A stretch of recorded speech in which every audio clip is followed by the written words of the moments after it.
Hello, everyone. Welcome to Jamaica 411. Thank you so much for joining me today. I'm your host, Michelle Stern. Now, this is a conversation I had with a lady from Ghana. I begged her to give me this interview. She was kind enough to agree, and I promise you, you're going to find this conversation very, very interesting. So, tell us your name. My name is Lydia Obinim, How do you spell that? Lydia. Oidia. Lydia, That's Lydia. Lydia, and my last name is Obinim, Obinim, And what's the origin of that name? Ghana. Ah, okay. A particular group in Ghana?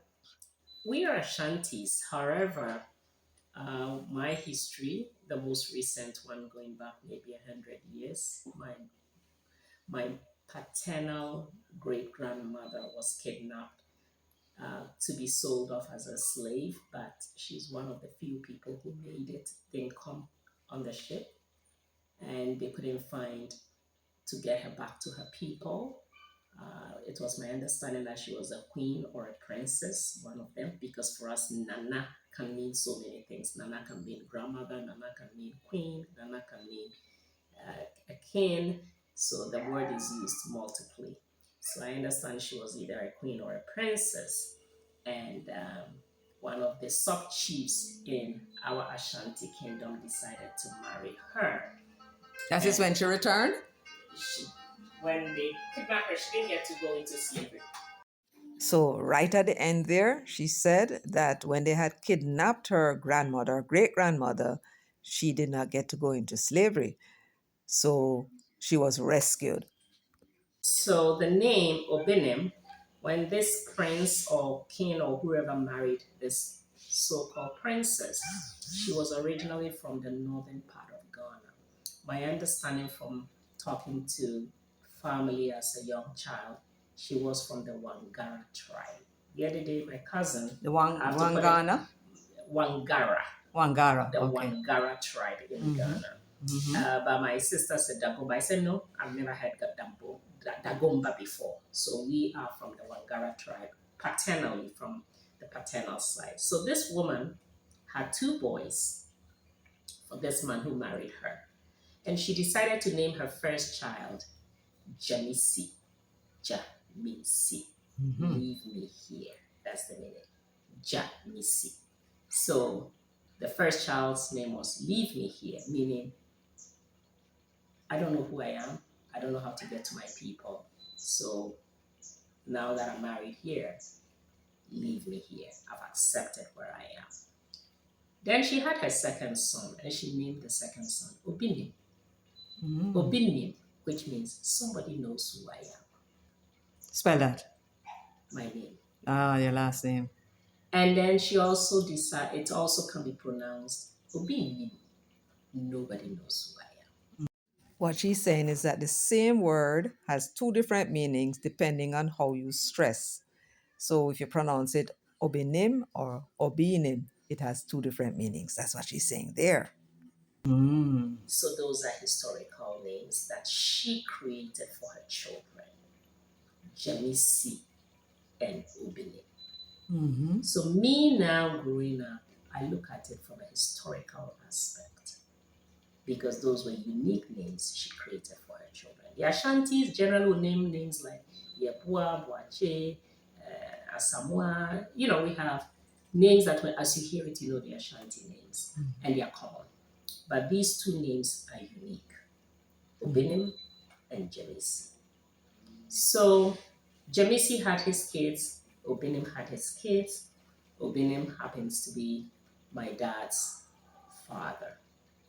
So, you know, in modern times, in the 20th century, they were being born. You know, education, you have to go to school because of the colonialism.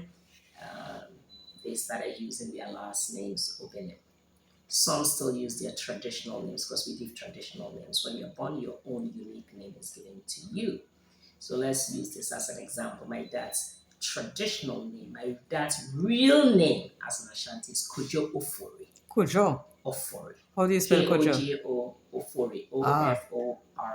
That's his name. So if I'm going to track my lineage, we just basically track with your fathers the real name that you were given, right?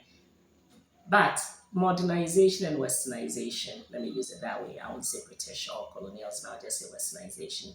Everybody has to have their dad's last name. So some of them start give the last name to their children. So now they have Obinim, Obinim, Obinim. So I have my sisters, my brothers, half or full or whatever. We all have the Obinim last name to conform to modernization. But you'll find other families in Ghana where every child is given their own unique name, and they never gave their fathers or their paternal parents last names or whatever names they had. It just so happened that our side they did. But some, you see 10 people, same mother, same father, and all of them have different last names. So that has created a problem for immigration, for when people want to migrate. It's created a lot of issues there. But let's leave it at that for now. So now when we come to foreign, we are trying to give our names to our children, or the men are trying to give supposedly their last names to their children, but they still know who they are, or their father's last name may be different, and then their last name is their unique name, which now they pass it on to their children. But we always still try to give our children their unique names. So, for example, my son, my first child, his unique name is, he was born Monday, which is Kojo, so I gave him the Kojo, and then I said my dad's real name is Ofori, so my son's middle name, so now we are using it as a middle name, but in Ghana that is really their real names. So my son's name is Kojo Ofori. Now, what is on his birth paper? That is part of his birth paper. That is his middle name. And then I have my second son, we gave him, he was born Tuesday, so we gave him Kwabena Obeng, Obeng. Now, the first son, I requested to give my dad's name, but the good thing was his father's sister's name is Oforiwa, which is her real name. So when I suggested of Ofori, he loves his sister, he said, sure.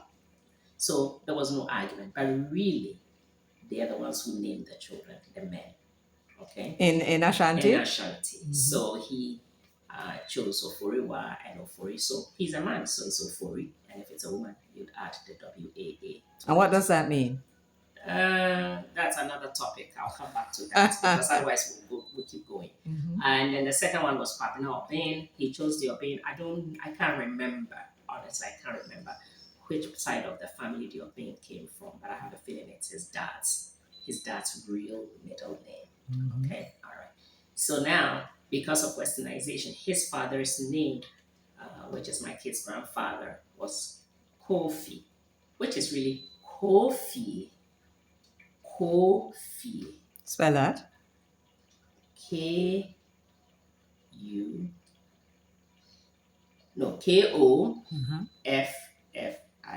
Kofi. I might have misspelled it and some Ashantis will correct me. But the white man, he worked under the white man in the colonial days. They spelled his name officially in records as Kofi, Cofi. And sometimes you see it in the Caribbean, it's spelled with Coffi, but the name is Kofi. I think I've misspelled it in the Ashanti way. I think it's Kuofie or Ffi. I can't remember. Because we don't use it. But the pronunciation is Kofi. All right. They also had some kinship in them. So anyway, his father got the name Kofi because his grandfather's name was misspelled. So it's come down. So let's bring it to Jamaica just for a minute. My mom's last name is Accompong, Achampong. There is a lot of Achampongs in Ghana. We can spell it that way, and then they also can spell it Accompong, Acheampong. And then they can also spell it Akyemang, Accompong. So there is different variations, but you find the Accompong or Acheampong, Accompong. So it depends on which clan and where you are positioned. If you're not an Ashanti and you're an Achem or you're an Akuapem, you mean tribe? Yes, the names will vary slightly, but it's the same name. Okay. So let's bring it to Jamaica. So I arrive in Jamaica, I see Accompong. I said, those are my people. And somebody's looking at me, well, what do you know? I said, no, that's a Ghana name. It's misspelled. Accampong. All right. So automatically I know Accompong, a lot of the slaves, let me politely use that term, were from the Ashanti kingdom. Or they were from the Akuapem, or they were from the, let me correct myself, the Akan tribe, the Akan people, not tribe, Akan people. And within the Akan people, you have Ashanti kingdom, you have Akuapem, you have Achem, you have, the Bonos are different, the Chromantins are different, but they all speak the same kind of language. Fanti? No, I think Chromantins are Fantis. The Chromantins are Fantis. So they speak a version, a variation of the Ashanti language. Okay, so I'm speaking off my head now. So now when I see a champ, I'm like, oh, definitely Ghana is here. And I see a lot of Ghana in Jamaica. I see a lot of things around me that's Jamaica, Ghana. And when I say to people, they say, Jamaica, they say, come in the Africa, so stop your nonsense and whatever. But I see Ghana here. I touch ground, I see Ghana. The way we do things, I see Ghana. The way we drive taxis, I see Ghana. The way we do market, I see Ghana. The way we talk to each other, polite or not polite, I see Ghana. So I don't see much of a difference between Jamaica and Ghana, other than the fact that Jamaicans are more westernized because that's what was imposed on us when we came. And when I use the word us, I'm talking slavery times. So they've imposed their systems on us. They've driven out our names. But I still hear names in Jamaica. Tell us some. That they talk about cordial. Jamaicans will say cordial, and I think they're spelling it Cudjoe. Cordial could have been a Fanti. Cordial could have been an Ashanti. Cordial could have been an Ewe. The name still goes back to Ghana. Which tribe? I can't say. Because we all use the term cordial. That's a boy born on which day? On Monday. Ah. Right. Okay. We hear Nani. Nani is actually Nana. Nana. She must have been either a princess, she must have been either a queen mother in Ghana and was kidnapped, and she maintained her authority all the way into Jamaica. Mm-hmm. Or she was born in Jamaica and her parents drilled into her who she is. Mm-hmm. And that's how Nani. So when I hear Nani, it's Nana. It's Nana. So it's her Nana. Correct name, Jamaica. The term, it's actually a title. It's not nanny. We always wonder what this nanny is. As a matter of fact, there are people who did the research on the continent, and they said that they have a name for her. I think it's Nana Peku. They have her correct name. Her name is there. And there are some stories that she actually traveled. She was not a slave. She and her brothers came here on a mission to free the people. And that would explain, because to have 4 people on a ship and send them to the same plantation where they can connect with each other, and we need that story. I need to get to Accompong. I believe they were brought in against their will, because nobody those times would just get up and travel on a white man's ship to come this far. Well, it would have been certainly hard. Because we didn't have technology to know where our brothers were or where they took them. Everybody who came was brought forcefully outside of the I think that that is the latter part of the slave trade, when they started kidnapping. They brought guns, colonized those at the coast. They started with the Fantis, and so a lot of slave ships came out of Elmina Castle and the Cape Coast area. Not necessarily that the slaves are from there, but they were colonized. And then it went to Ghana, it went to Volta region, Ewe, then it went to Togo. Then, the white man had already decided to drop the map of Africa. So now some of our siblings are in other countries, same like what happened in Pakistan and India, where the lines were drawn. And in 60 years, we have not changed that. And, so that brings back, so some of us are in different countries, but we're same, right? Okay. So let me go back now. So that is my paternal side. Now, I am an Ashanti from the Akan tribe, because Akan is a people, and within it, you have the different dialects. You also have the different clans. So the Ashanti kingdom has 12 clans, which mirrors the 12 tribes of Israel in the Bible. But not coming from the 12 from the Bible. Which mirrors the 12 tribes of Israel. This is prior to colonialism? When we still have our clans. So in our clans, we have the Ayoko, the kinship clan. I'm from the Ayoko clan. There is the Bretio clan. There is the we have to look it up online because I've gone blank. Okay, I'll let you look it up online so you get the 12 clans. So those 12 clans, everybody has a role to play. There is the war clan, a clan. There are those who pour the libation and do all the priestesses thing. Everything you see in the Bible. Not to say the Bible is true or not true. I'm a Christian, so I believe in the Bible, but I'm talking history now. Everything we see what the Jews do in terms of their worship systems, if they are still doing it, in terms of what the Bible says about the 12 tribes of Israel, every tribe was assigned a role in the Bible. When you come to Ashanti Kingdom, the 12 clans are assigned various roles. So let us have some clarity here. So that is what we believe, that blacks are also Jews, or vice versa. All right, but just for clarity though. Now, how old is the Ashanti tribe? Miss Sister, we'll have to look it up. No, but the Ashanti Kingdom have been around for many years. What is a many? Hundreds? Oh, more than hundreds. More than hundreds, because they were around before the slave trade started. Thousands? I don't know about thousands. Okay. Hundreds, I would be. So, just for clarity, you would have heard Lydia, which is her Christian name. She has her real name, and you'll soon hear what that is shortly. I asked her the question, how old is the Ashanti? I, of course, meant also to ask how old are the Akan people. She wasn't sure. She knew they existed before slavery. But as you can see from this, it says the Akan people's ancestors have been in the region of modern-day Ghana and Côte d'Ivoire, I think it's pronounced, which means the Ivory Coast in English, since as early as 2000 BC to 500 BC. 2000 BC, that's before Christ. So that is how long the Akan people have been organized as, they have been organized for that long.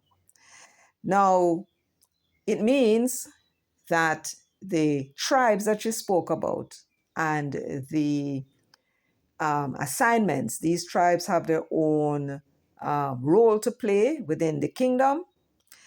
That preceded, that was long before the Bible came into existence. So each one of the clans, they had their own roles to play.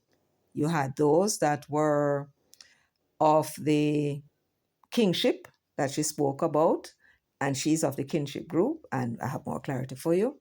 Then you have those that were the warrior clans. Their role was to, and then you have those who pour the libation, the priestly, and then you have many other subgroups. So each one of those groups, they have a role to play within the kingdom. Now, she spoke about the Akan, and then she spoke about the Ashanti kingdom. The Akan is the overall group. That's a group, and then you have subgroups, tribes that make up the Akan people. And here are a list of them: the Adanse, Agona, Akwapen, Akwamu, Akwayen, the Anye, the Asante, and it's no H in it. It's actually Asante, the Buali, they are in the Ivory Coast, Bono. They are the three people you hear Bislu talk about. And you have the Shakosi, the Fante, they're on the coast. They were the ones that were involved in the slave trade on the coast. Then you have the Kwahu, Sefwe, Wassa, Ahanta, the Denkira, and Enzima, and there were others, including her tribe, which is not mentioned here, I don't believe. So you have the subgroups. So the Asante now, they had a kingdom. They were one of the biggest groups in those days, and they were organized as their own kingdom. The Buali had gone west, further west, and so on. The Fanti were on the coast. That much I know. Now, within the Ashanti group, you have these clans, and that's the clans that she had mentioned earlier. So I just wanted to clarify that so you can get some picture of what we're talking about. Now, before I return to Lydia, there is something I found, and it's very important to mention because she did not mention it in our discussion. It says here, all Akans, meaning all of the people, the Ashanti, the Fanti, and all of the others. All Akans are considered royals in status. Listen, all Akans are considered royals in status, but not all are in the royal succession or hold titles. What does that mean? Everybody. Once you're an Akan, so if you're in Jamaica and you can identify as an Akan and you see Lydia's features, we have people in Jamaica with her features, and they're also an assertive person. She's a very assertive lady, although she's small. Yes. So once you're an Akan, you have royal status, meaning to say you can succeed to the throne. Every person. Clearly, there must be some attributes that determine who will then be on the throne or not. But as it says here, not everyone is in line to succeed to one of those titles. Isn't that very interesting? They consider all their people as royals, right? With potential to become a king or a queen. Indeed. Well, let us now return to Lydia. And as soon as she mentions what her real name is, I will then start calling her by that name. But anyway, let's go back to Lydia and let's hear what else she has to tell us. Very interesting in this, isn't it? Now, bringing it back to the Igbo, I just want to touch briefly on the Igbo. When you go into the Igbo tribe in Nigeria, they seem to have maintained everything to a T what happens in the Bible about the 12 tribes in the Bible and we the 12 clans. Their worship systems is And it's 12. Is all the Igbos, everything the Igbos do is straight from the Bible. Which is when I say the Bible, the Old Testament in terms of what the Jewish do. So that is a whole different people. You have to meet an Igbo, and an Igbo can go through it with you, right? Because Nigeria has a lot of tribes. So let me butt in here again, if you don't mind, for a further clarity. It says here that the Igbo people have a very long history with evidence of human activity in their homeland dating back over 250,000 years. And significant cultural development seen through archaeology from at least 4,500 BC, which is before Christ, with sophisticated bronze work appearing by the 9th century AD. So, there is nothing at all in the Igbo practice that is coming from the Bible. They have existed long before the Bible came into existence, right? So both the Igbo as well as the Akan people have cultural practices that dated well before the Bible, which is the reason why some persons on the continent believe that the Bible was fashioned from the cultures of several of the groups on the continent. So let us go back now to Lydia to hear what else she has to say. In Ghana, also, some people migrated from Nigeria side based on the African history. They migrated into Benin, into Togo, into Ghana, and they became the Ghana. A portion of them are the Adangbes, a portion of them are the Ewes. Mm-hmm. But the Gans were also in Ghana already. So we have an area, the Gans, and then we have the Adangbe for whatever reason, and then we have the Ewes who migrated, and according to the Ewes tradition, the Ewes celebrate a festival called Hogbe Chocho Festival. For years they celebrated to talk about how they migrated into where they are. So that is another part. And they've also maintained a very strong history. They have their, Just a second. They have their own worship systems. That is the Ewe people. EWE. Mm-hmm. That gives you just a little bit. Of course, the Fantis too have their own pen, the Chromantins have their own pen. Bringing back the Chromantins, when you go back into history, you can research that online as well. Put Coromantins, Accompong town. The Coromantin warriors. The belief is they were the first slaves that were brought to Jamaica. The Coromantins were a group of warriors who were kidnapped in war and brought in as slaves. They gave the British a warm time, or whoever brought them on the island. I'm not automatically saying British, it could be Spaniards, it could be Portuguese, it could be whoever at the time that was bringing slaves to the New World and to the Caribbean. The Chromantines gave them such a warm time because they were warriors. They were not just going to take you to just kidnap them and that's it. And they were the ones causing so much trouble. So they brought them to Jamaica because the terrain was a tougher terrain. So they brought them here. And then when they started bringing guns to Ghana and I'll use Ghana and west coast of Africa, wherever they caught the slaves from, as far as Congo or as far as Cameroon, wherever they caught them in the later years of slavery, they were stealing women and children. They were just raiding villages and bringing them in. They were calmer because they were not fighters, they were not warriors. They were the ones that they spread in the other Caribbean countries, so they had more peace. So those went to Antigua and some other places, they are much peaceful. But Jamaica got the toughest at the beginning. And they are the ones, historically, my understanding, and from what I've read briefly, is they were the ones who negotiated their freedom and became a compound, or the Maroons and stuff like that. They were named Maroons because in Portuguese, Maroon means the runners, the rugged. They were strong. They would go in the hills. They would run. They gave them a warm time. And then they handed, is it Portuguese or Spanish? I always mix the two. They handed the place over to the British, or the British took it by force. Whatever they did in Jamaica, you know that part of the history better than I am. And then they were the ones who negotiated with the British.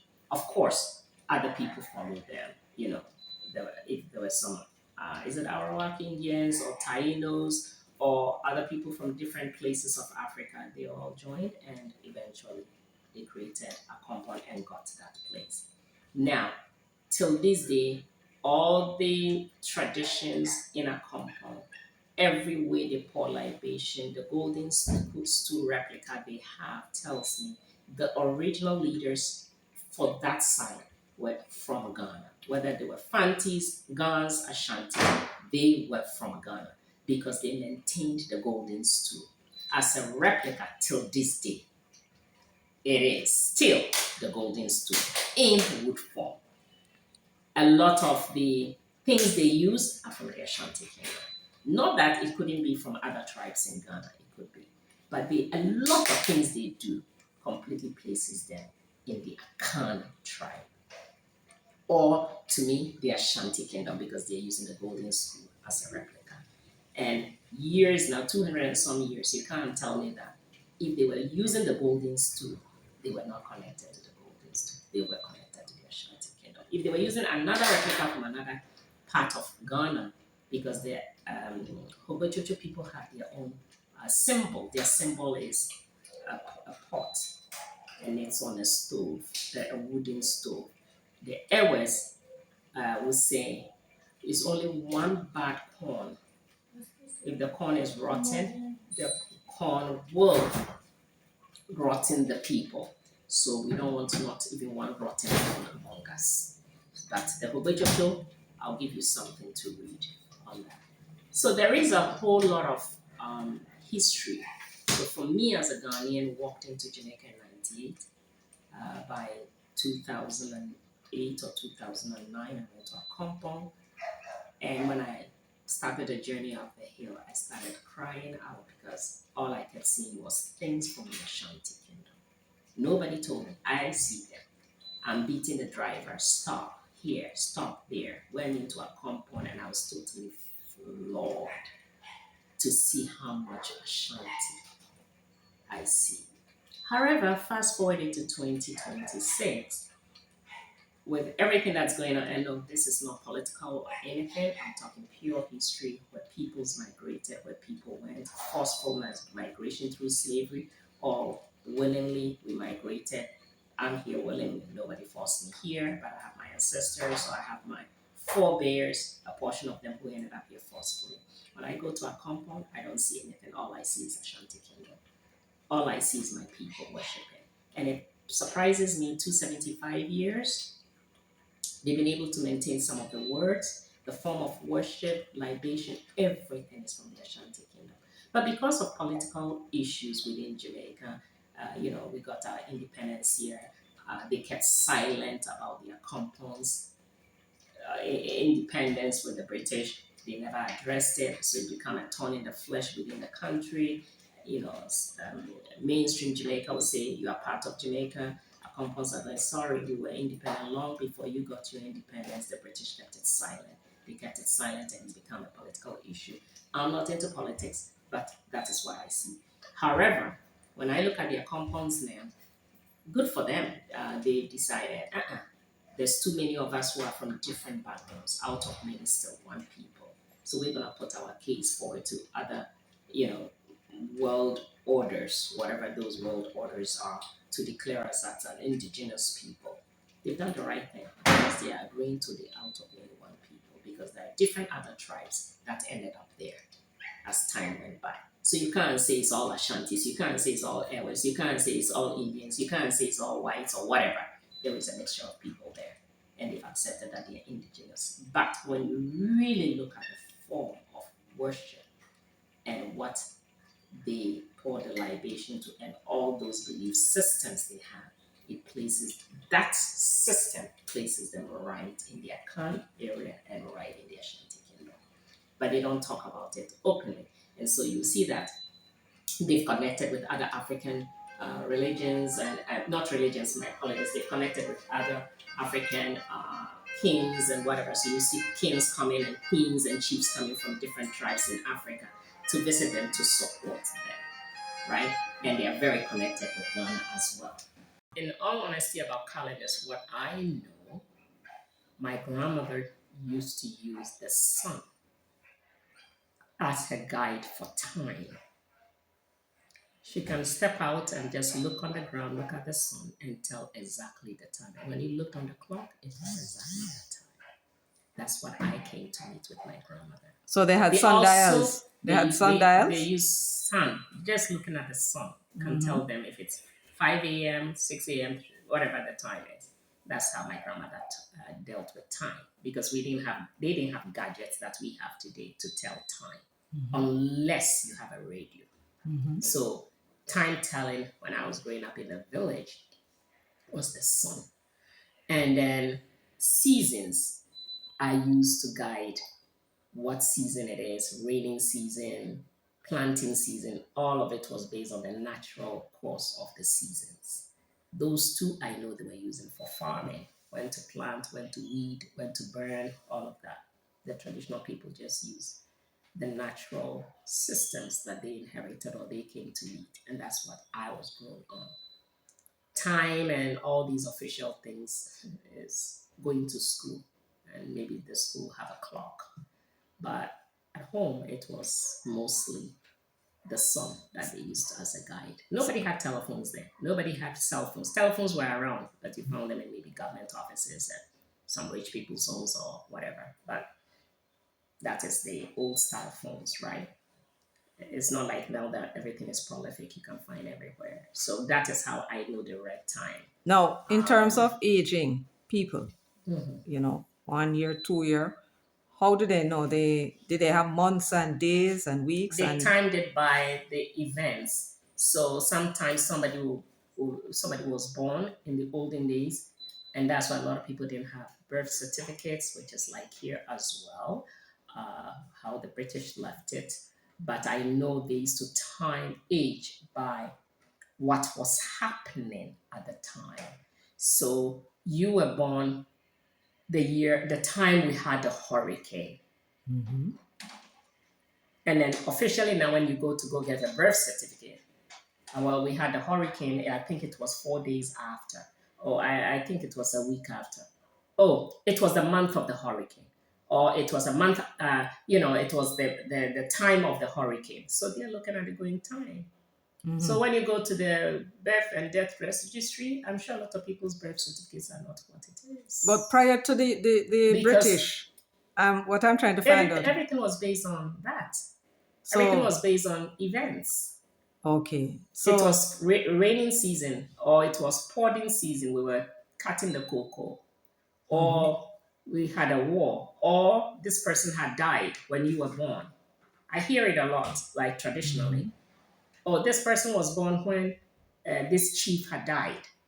Now, and then, but the chief had to die on a specific day. You had dates in the olden system? I don't remember seeing any dates, and if they did, I don't know. So how do they determine now when a person is 13? That must, if they don't have a date, it must have something to do with the physical changes of the person.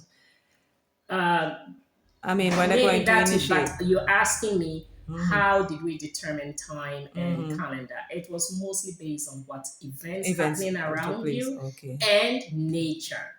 So they could say, because remember, in the olden days when people were born, there was no birth certificate. No. Did they use the stars, like something happening in the sky? That is what I said. They use nature. So if you were born the season where there was just using that as there was an eclipse, they saw it in the sky. They'll say, well, you were born the year, like when the eclipse. So now they have to remember, when was that eclipse? And they have to read back. But remember, colonization had come in and calendars have been brought and those things have been brought. But most people were born, they didn't even have birth certificates. A lot of Ghanaians who migrated have they just made up birth certificates for them, made up birth dates for them. A lot of people in Canada were born in Ghana, their dates were made up. All right. So in terms of the names now, you are naming children born on certain days, on a Sunday. That is your birth name. That is your natural birth name. So in the olden days, Akwesi, before the European calendar, did these names exist or did they come in after the names were always there. Akwesi, Ama, Kwejo, it was always there. All right, so therefore... Because if Kojo was there in the 1600s when the slaves came, we were already naming. We already had our own calendar system. Kwejo, Ama, Kweku. That's the point. That's what I wanted to know about. It's not necessarily the Europeans who brought the calendar. No, they didn't. You had your own calendar. They just wrote it up, I think. But the traditional people had their own. They had their own medicine men. They didn't write medicine down. But when they came as slaves, it was a slave who talked to them about taking the one who is sick's blood and giving it to the others so that the sickness doesn't catch everybody else. And then they turn it into, that's how all these Rockefellers and all those people made money. And it's been talked about. So we had our own forms of worship, all forms of calendars, all forms of farming methodologies. They were just not written. So we have a lot of unwritten history. And unwritten history is passed down by word of mouth. So most of our history is verbal. And then they'll use times to determine when those things happen. Now, when it comes to families, how do you remember who is your great-grandmother, grandfather, and stuff? You see those names I'm telling you about? Yes. They're always named after somebody who died in the family years back or who is still alive. That is how they remember the ancestors. So my name is Ya Ejewa. I was named after some auntie from my father's side, because those days the men married plenty. So other wives had kids. So they could have named me after anybody. So I'm Yaijiwa, another person is Ofori, another person is Obin, another person. We all our names track us back to the family. So if I go to Ghana right now, I go to Kenya and they say, what's your name? I say Lydia. They say, sorry, that's not your name. That's your white name. What name did your father give you? And I'll say Kojofori. And they'll say, which family are you from? And I'll say, oh, my grandmother was Nana this, and my father's father was Nana that. And they say, oh, you are from the Jamaica or the Obinim side. And then they'll say it. And then I'll say, yes. And they say, which one is your father or your mother? And you say it. And then they say, oh, and your name is Yejiwa. Oh, that has been your great-grandmother, because they know, because names is what they build the history through. So for names, the lineage. And then the lineage is built through names, and also it reminds them of history and what the person's role was. Was they a farmer? Were they hunters? Were they warriors? Were they priestess or priests? And the There's names, all this in the names, names so identify us. No. So for us, we come to foreign, and again, bringing it back to, I always like to use the word colonialism or Westernization. Those two now requires us to have a first name and a last name. So in Ghana, they don't say first names. I came to North America and I realized that you guys will say, what's your first name? In Ghana, they'll say, what's your Christian name? Mm-hmm. Because we were using the white man's names now. Mm-hmm. So when you go to school, they'll say, what's your Christian's name? And most people say, I don't have a Christian name. And they'll say, what's your name? And then they'll say, Ya Ejiwa, which is your traditional name. Mm-hmm. And then they'll put it on the paper. They were not even asking, what's your surname, right? But because of colonization and modernization, now they'll say, what's your Christian name? And what is your last name? Or what's your surname? And when they ask, some people say, my name is Yejiwa. And they'll just put Ya as the first name and Ejiwa as the last name. So because everybody has their own name. So the lineage is tracked back through the names. The names you are given, uniquely given to you. If you're an Ashanti, the name that is uniquely given, or if you're an Akan, the always track theirs too. My little sister's name, her Christian name is Rosemary, because the father family, they were, I think, Catholics. Her middle name is Yaira.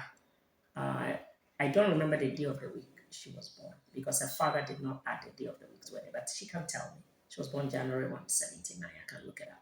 But her middle name is Yaira, which means blessing.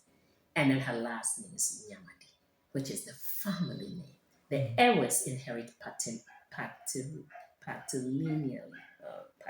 Traditionally, or since the mix-up? The Ewes inherit from the father. From the father. So they are very involved with their children.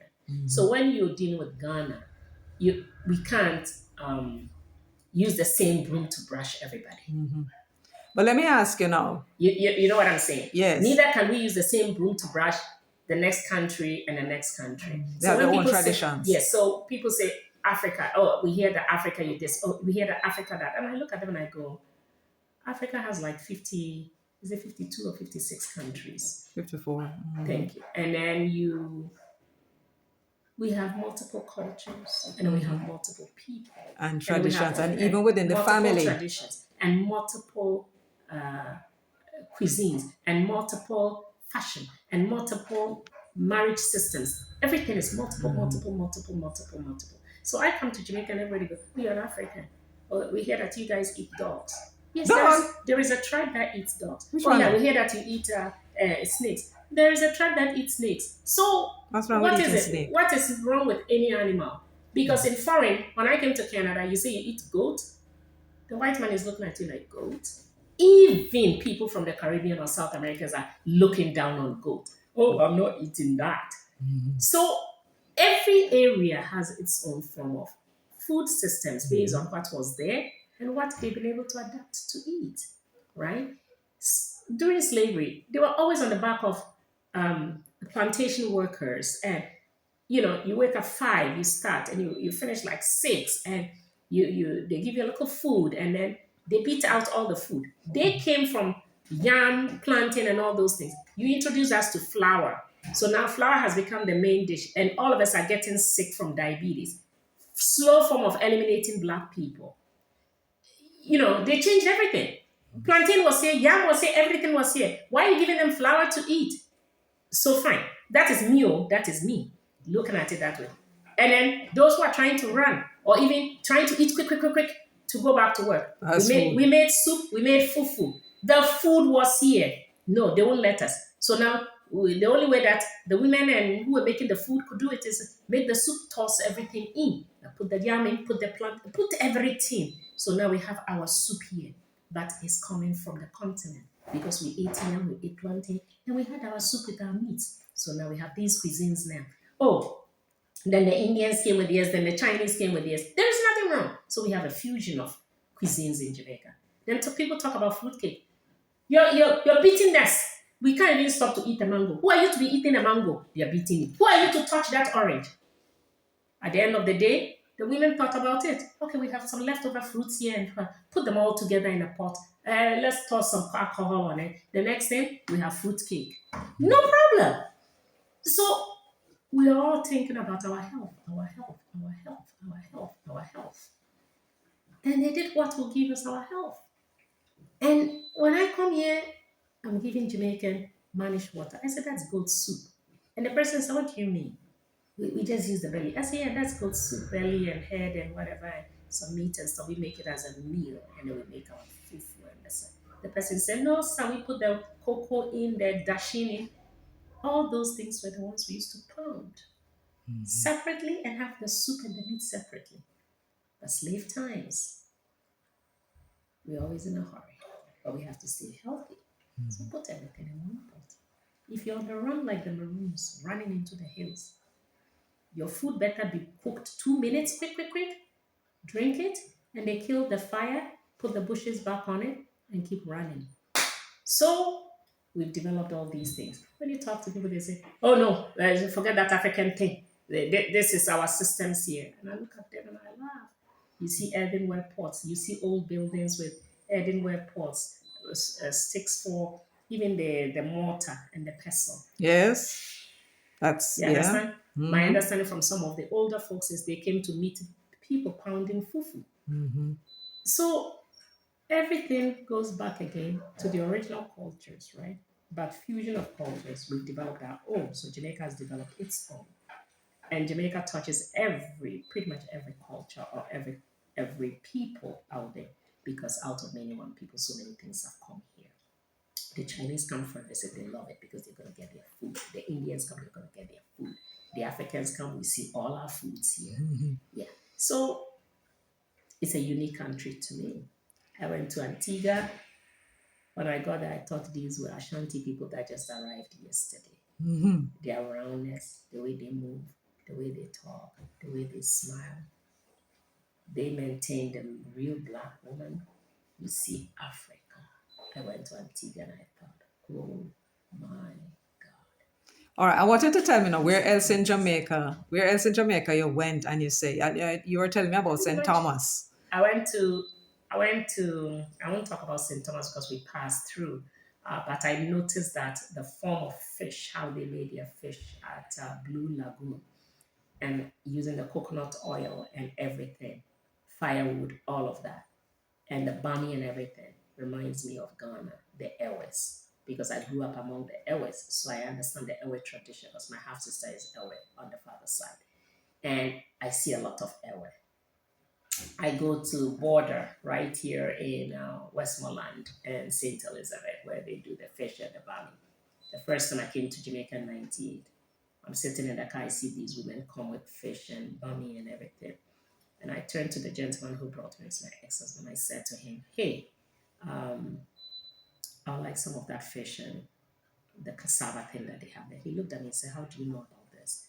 I'm not going to buy you. No, you're going to get sick. And you Ghana people, I don't want your people to be all over me. I want you to be in Jamaica and I take you back safely back to your people. And I said, we have that in Ghana. I haven't had it for years.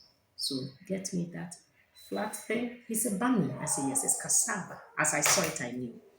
And I said, we have it in Volta region. I grew up on it. And finally, reluctantly, they bought the fish and I asked for peppers and onions, and they were looking at me. The only thing I wasn't expecting is that vinegar is in there because we don't use vinegar on fish.